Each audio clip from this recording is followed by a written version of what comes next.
Lo vedi che bello?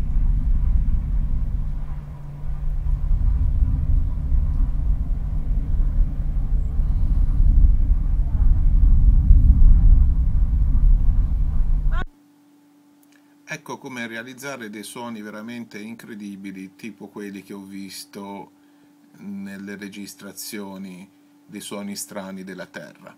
Si prende un buon microfono e poi cominciamo a incidere un suono tipo quello che potrebbe essere quello del vento.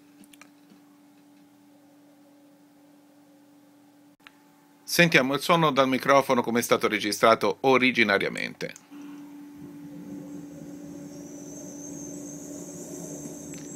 Si sente il rumore molto bene della ventola del computer, qualche leggero rumore ambientale, molto leggero per la verità. A questo punto lo abbassiamo col time stretch, lo portiamo a un valore molto basso, potremmo ulteriormente abbassarlo, ma insomma limitiamoci a questo valore qui che è già molto interessante.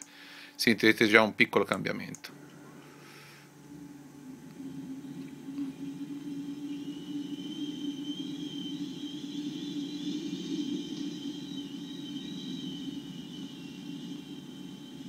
Ok, a questo punto cosa più interessante è quella di farlo filtrare sia con un equalizzatore, ma soprattutto con un espansore di dinamica.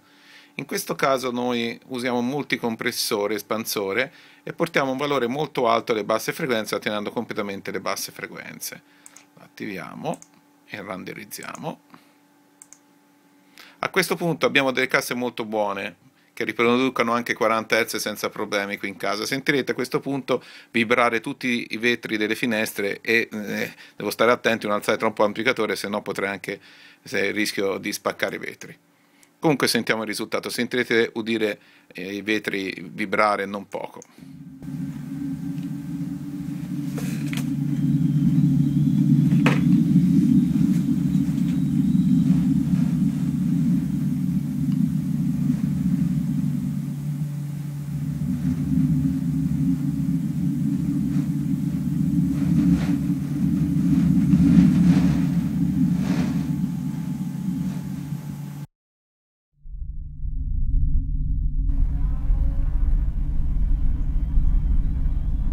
Lo vedi che bello?